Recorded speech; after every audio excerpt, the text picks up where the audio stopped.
ఇకపై ఆంధ్రప్రదేశ్ రాజధాని అమరావతి వేదిక టీడీపీ వైసీపీ మధ్య యుద్దం జరగబోతోందా? రాజధాని ప్రాంతంలో పర్యటించిన ప్రతిపక్ష నేత జగన్ ఇక్కడి నుంచే తన పోరాటం అని తేల్చేశారు.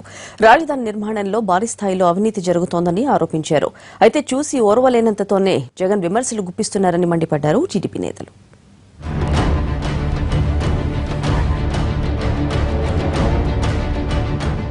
చంద్రబాబు అధికారంలోకి వచ్చి 3 ఏళ్లైనా రాజధానిలో ఒక్క ఇటుక కూడా పడలేదన్నారు ప్రతిపక్ష నేత జగన్.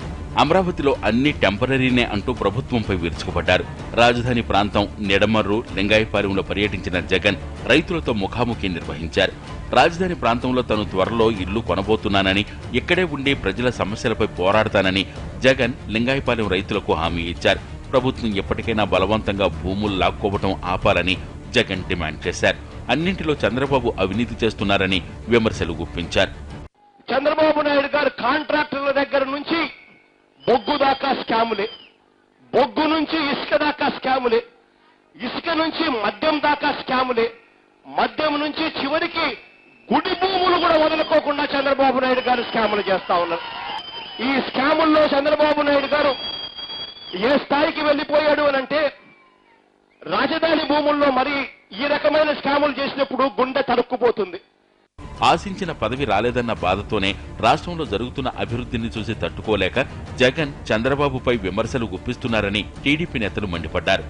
ఏం మాట్లాడుతున్నాడో అతనికే తెలియని అజ్ఞానంతో మాట్లాడుతూ ఉన్నాడు. చూస్తే జాలేస్తా ఉంది. మరి మతి భ్రమించి ఓరవలేక తట్టుకోలేక ఆశించిన పదవి రాలేదనే నిస్పృహతో, అందుకోలేమనే దుగ్ధతో ఈరోజు వ్యక్తిగతంగా ముఖ్యమంత్రి గారి మీద బురజల్లే కార్యక్రమాలు, ఆరోపణలు చేసే కార్యక్రమాలు. నువ్వు నీ స్థాయి ఇవాళ ముఖ్యమంత్రి గారి గురించి మాట్లాడే నైతిక అర్హత కూడా జగన్మోహన్ రెడ్డి గారి మీకు లేదు. ప్రతిపక్ష నాయకుడిగా పూర్తి వైఫల్యం చెందావు. ఎన్నికలకు ఇక మిగిలింది 2 ఏళ్లే కావడంతో ప్రతిపక్ష నేత జగన్ జోరు పెంచారు.